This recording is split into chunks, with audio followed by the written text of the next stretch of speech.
so where do we want to start today? I always go through this machination on Sunday morning. What's going to be the opening topic that I want to talk about? And I usually don't make that decision until the light goes on and the music's playing because I just don't know. But the last few weeks, for a while now, we've been talking about inflation, and I can't get away from it because inflation is such a big topic right now. Everybody's talking about it. Everybody's affected by it. It's all over the news. We're starting to see now empty shelves in stores, and we have a big problem in this country. The world has a big problem with supply chains. Now, it came out this week that the consumer price index was up 7% year over year compared to last year. I mean, that's huge. That's huge, and it's not even true. It's even higher. But that, did you expect anything to turn out differently? I mean, we've been telling you for years on this program, the Federal Reserve's policy of keeping interest rates at zero, printing money like crazy through their QE programs, printing $120 billion a month and injecting it into the system would be inflationary. So there's no surprise here. And then you have the government borrowing trillions and trillions of dollars, doing stimulus through the pandemic. This is the logical ending to that, which is inflation or worse. So nobody should be surprised at what we're seeing right now. So the 7% print on the CPI is the fastest pace we've seen in 40 years. Back in the days that I remember when I was 10 or 12 years old, actually I was 22 years old in 1980, we have incredible inflation. And it's going to continue. It's going to get worse, in my opinion. Now, if we go back, there's a guy, I mentioned his name many times in this program. He's an economist. His name is John Williams. His website is called shadowstats.com. And he's an economist, and he looks at economic numbers, and he looks at it the way they were truthfully reported years ago. Because all these numbers now are fudged. Whether it's a consumer price index, the unemployment rate, how many jobs are created each month, all these things are fabricated. The GDP, everything is a fabrication to make it look better for the government. And Republicans do it, Democrats do it. It really has nothing to do with your party affiliation. But they've always done that. So if we go back to 1990 and use the methodology, the exact methodology they used to calculate the CPI, we would be above 10% right now. If we go back to 1980, 10 years prior, and calculate it, we would be above 15% right now. But 7% sounds a whole lot better than 15%, doesn't it? But if you look at the categories, you look at actual real stuff and how much the prices have gone up, you'll know that 7% is not accurate. Gasoline. Americans use gasoline. It's probably one of the number one products we buy. We're paying $60 a week if you drive a lot. That comes right out of your budget. So as gasoline prices go up, it hits everybody, at least everybody who drives. Gasoline is up 56% year over year. 56%. But the consumer price index was only up 7%. Heating oil, up 42%. I feel bad for all those people out there on this cold Sunday in January who pay for heating oil to heat their house. It's going to be thousands and thousands of dollars to heat your house on heating oil. How about used cars? We talked about that a lot. Up 37.3%. We're living in Alice in Wonderland world where your used car is going up in value every year. Has that ever happened before? Not in my lifetime. Part of it is because you can't get new cars. Because supply chain issues with chips and everything else, they can't make them. So people are going out. If you need a car, you got to buy a used car, and it's bid up the prices. And this summer, when I went to buy a car for my wife, I looked at a 2-year-old Hyundai Palisades, and the salesman said, "You're nuts." He goes, "Don't buy the used one. It's more expensive than the new one." I'm like, "How could that be?" He goes, "Well, the MSRP prices were set last September for the new one, And the used ones have gone up 30-something%, and they're cost more than the new ones. I mean, you can't make this stuff up. This is craziness. You want to rent a car? Up 36% year over year. Now, those of us who don't heat our house with heating oil and use natural gas, well, we're not out of the woods either. Again, natural gas prices are up 31% year over year. I couldn't believe it. I got my my natural gas bill just recently for the month, $600. Now, granted, I have a pretty big house and I have a gas fireplace that we have on a lot, but still, $600 to heat your house. You want to get out of Dodge here, get out of New Jersey and go somewhere else, maybe where it's warm. Hotel prices are up 27.6%. Like steaks, beef up 18.6%. I think that may be low. I was just in Costco a couple of days ago, and just you look at the price for 3 steaks. It was $60. Are you crazy? And like I said in past shows, it's funny. I just sit there and watch people pick it up and put it down. Pick it up, like it burned their hand. they can't drop it quick enough. Pork up 15.1%. Furniture up 13.8%. New cars, if you could find one, up 12%. Now, it looks like the price of gasoline, which I said is big for everybody, it's big for transporting manufactured goods, if it's for your own car. I mean, it's going to feed through the economy. It looks like it's going higher. I mean, this week, oil prices touched $83 a barrel. I haven't seen that price in years. And Reuters came out and said this week that analysts are projecting that the price of oil could exceed $100 a barrel shortly. And I've even seen $200 a barrel. Some analysts are predicting that. And again, it takes energy to transport everything that we purchase on a regular basis. So if you have a higher price for gasoline, it's going to cause inflationary pressure throughout the entire economy. Now add to that, the Biden administration immediately shutting down pipelines, the Keystone Pipeline, shutting down production in the United States, gas leases and all that, destroying our energy independence that we had prior to the Biden administration coming in. So you're going to see these inflationary pressures continue, unfortunately. And, you know, the administration likes to come out and say wages are up, though. You know, people's paychecks are going up. But they're not going up anywhere close to the inflation rate. So if I got prices going up 10% and my wages went up 4%, I'm 6% poorer than I was a year ago, in real terms. Now, some companies are doing things to deal with higher prices. They're doing this shrinkflation thing. For the same price, you get less. If you order chicken wings now at Domino Pizza, you're only going to get a package of 8, where usually for that price of $7.99, you got 10 pieces. So they're trying to trick you a little bit. But all around us, especially for middle and low income Americans, our standard of living is rapidly declining. And it's very, very, very difficult. So what are some of the things that we're seeing shortages of? You know, you're seeing people on the internet put videos of just bare shelves. And on Twitter, the hashtag bare shelves Biden is trending big time, as Americans are going to shop and seeing shortages of a lot of stuff. Now, I'm seeing some shortages, but not to the extent that other areas of the country are seeing. According to USA Today, the following are some of the most severe shortages that we're witnessing right now. Baby formula shortage. How would you like to have a newborn baby and have trouble finding baby formula? You like your bagels with cream cheese? Cream cheese shortage. A lot of bagel shops just don't have cream cheese now. Aluminum, cat food, and dog food are in short supply. Chicken tenders are in short supply. A lot of fast food places no longer can provide chicken tenders.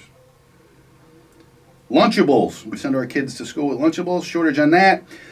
Toilet paper shortage again. A beer shortage. There's a shortage of beer. Jim, that hits home, doesn't it? I'm not really seeing that locally here, but obviously somewhere there is. It's on the list here. Yeah, chicken wings. How can you watch a football game without a chicken wing?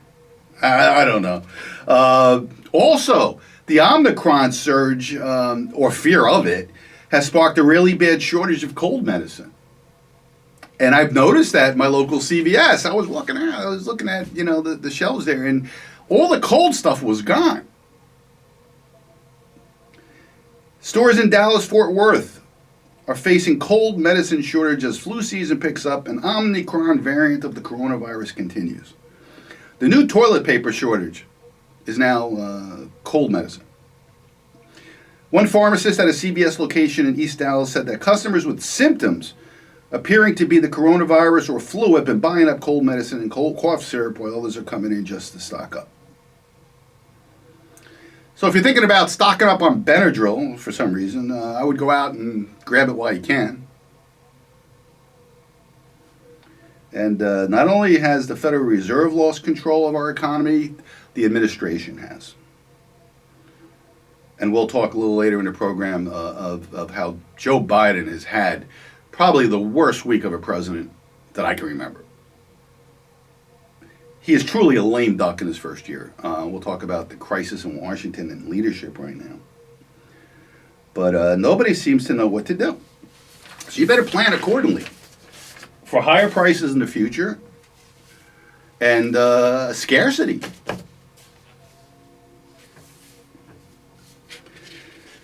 Here's an article. Shoppers get bare shelves Biden trending. Documents sparks grocery stores on Twitter. So as I said before, there's all kinds of people putting up these, and people are starting to panic about it.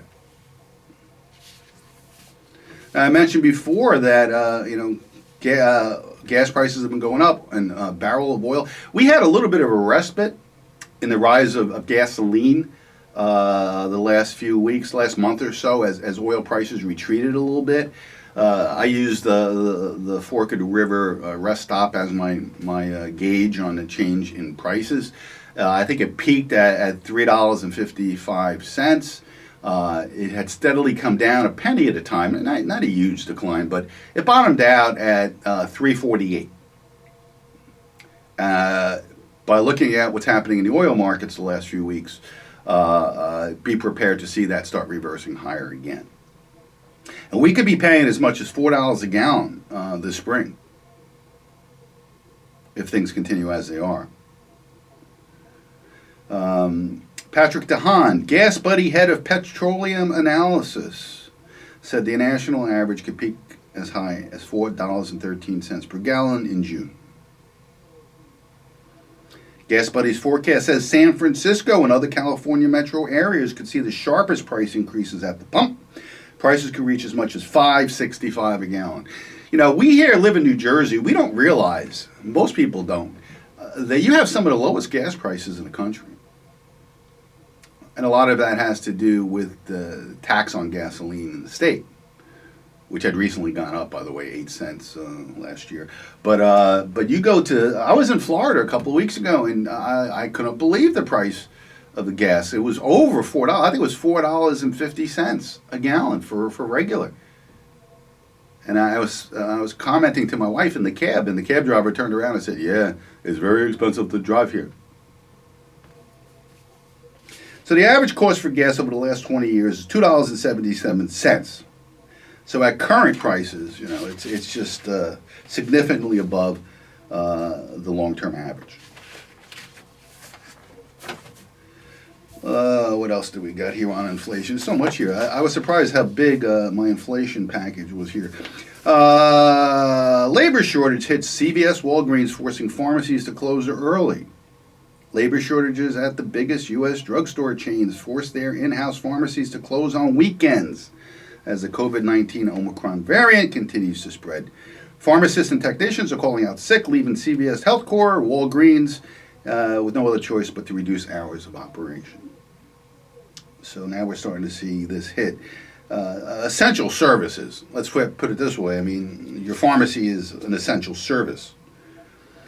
This guy, he's quoted in this article, Zach Fox of Akron, Ohio, told the Wall Street Journal his wife has been without pain medication because their local CVS pharmacy is closed.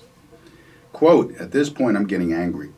My wife has now been 12 hours without her pain meds, less than 2 days after major surgery. CVS and Walgreens reassured that only a tiny percentage of their stores are experiencing weekend pharmacy closures. Both blame labor woes related to workers calling out sick. And we're seeing that across the U.S. economy. This is a big deal. We're seeing every industry being hit by worker shortages. It's amazing. And I warned you when I was giving you my predictions for 2022. I told you things are going to get worse in 2021 and 2022, and that's exactly what's happening. It really is. Over the weekend, I saw a headline. I forgot where I saw it, but it said nationwide breakdown of services. And we're seeing it from delays in trash pickups, subway services. We're seeing it in airlines, flights being canceled. TSA stations being shut down, so the line is so much longer. Oh, by the way, if you're traveling on an airplane anywhere, get to the airport early. Best advice I can give anybody who's traveling. Thank God I anticipated this when I went to Miami a couple of weeks back and was there 3 hours before the flight. You got to get there early. In Newark, I spent about an hour, both Newark and Miami. Miami was a little worse. An hour on the security line. I've never seen it like this in Newark. Now, usually, you go up the escalator and there's a TSA there. You get in the queue and, 15 minutes you're through. The queue started downstairs at ticketing and then went up the stairs and escalator. They brought you all the way down to the other end of the terminal and back. You went back and forth before you even got in the queue. We're seeing shortages of employees at hospitals. You go to a hospital, you go to an emergency room, you may be sitting there hours before somebody sees you. Now, this is after, obviously, so many of these people were lost their jobs because of vaccine mandates. We'll talk about that in the Supreme Court later in the program. But hospitals are now severely undermanned in all areas, thanks to Biden's absurd mandate, upheld by the Supreme Court this week, by the way. And now, if you show up at the emergency room because you're dying or something, you may get treated by a member of the National Guard with no medical training whatsoever. It's crazy times that we're living in. Another shortage we're seeing in grocery stores due to Omicron is a very alarming shortage of meat and eggs. Several American supermarkets are reporting incidents of bare shelves as fears grow over imminent meat and egg shortage amid a surge in Omicron cases. Food chains have been one of the first to be disrupted by the new super strain as workers fall ill and productivity drops. Your meat and potatoes person, turns out there's a growing global potato shortage now. That's a real problem for people addicted to French fries and chips. But it's not funny. What are we going to have, an Ireland-type potato famine in the world? Unbelievable. So some food chains around the world don't have French fries. Oh boy.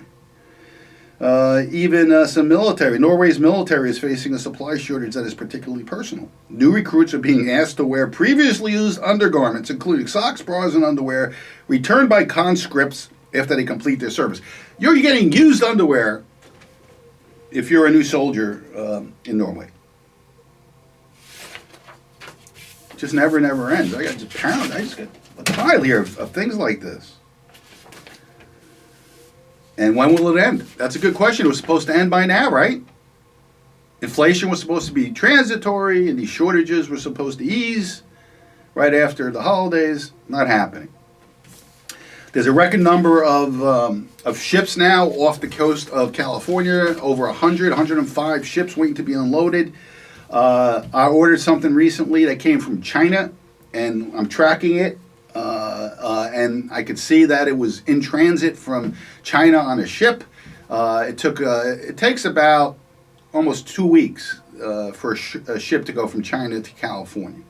So I saw that it finally arrived, anchored. It took 3 weeks before my product was offloaded from the ship. And then another couple of weeks to get to me. So, I mean, if you're ordering anything that comes from overseas, which is where almost everything comes from, be prepared to wait for it.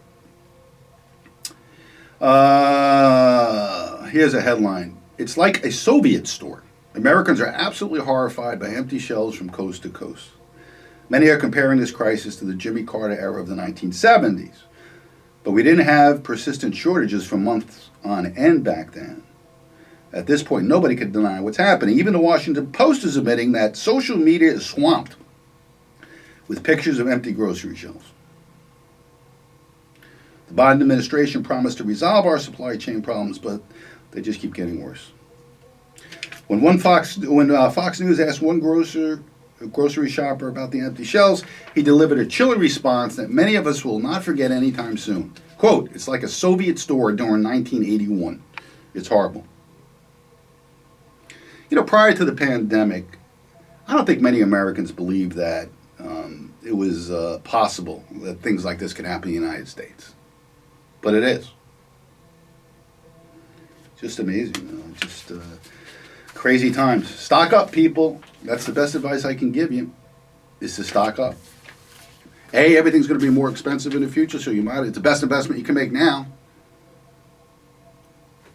If your groceries are 10% more expensive 2 months from now, where are you going to get 10% on your money, right? You might as well buy the groceries today, as long as they're not perishable. But the problem with that is people are starting to panic again, and now we're starting to get hoarding, which only exacerbates the problem. If you believe, that price is going to be more expensive weeks down the line, what are you going to do? You're going to stock up now, right? And B, if you think that it won't even be available, that's even worse.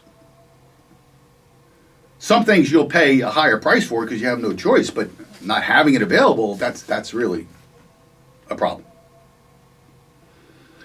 So as I have many times in this program, stock up. The best investment you can make today is food. Get a lot of non-perishable items, things in cans, pastas, tomato sauce, things like that will last a long time. So you don't have to go out and try to find product, and B, you don't have to pay a higher price for it. But, inflation is something the country has not seen to this extent in 40 years. And the problem is that the Fed's easy money, zero interest rate policy is just pouring gas on this. And I can't believe they didn't see this coming. Now, last time we had 10-15% inflation, as I said earlier in the program, if you calculate the CPI as it was back in 1980, the inflation rate is 15%, exactly where it was at the peak in 1980. Well, what was interest rates at the peak of inflation in 1980? 18%. What are interest rates in the United States in 2022 with a 15% inflation rate? 0. There's something wrong with that picture. And the Fed's starting to talk a good game. Well, we're going to stop our quantitative easing. By the spring, we'll stop buying bonds, which, as we saw these last couple of weeks, interest rates have been going up in the bond market.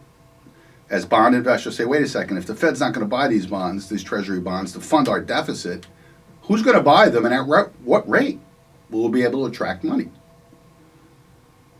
So interest rates are going up in the bond market, which means that everybody's cost of financing debt goes up.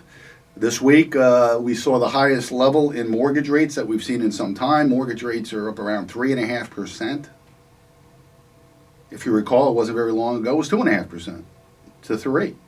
Now, it doesn't sound like a very high interest rate, but relative to where it is, it is. And understand that, as interest rates go up in the mortgage market, people who are buying houses can afford less house because their payment's going up. So, you can't finance as much money. Very negative for the housing market.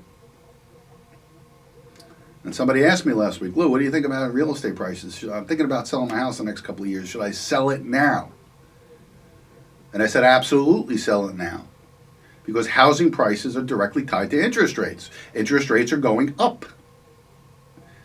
The era of zero interest rates is over. Or at least that's what the Fed's saying. Now, an economist put out a paper recently and said that to battle inflation and start really moderating it here, the Fed has to raise interest rates 7%.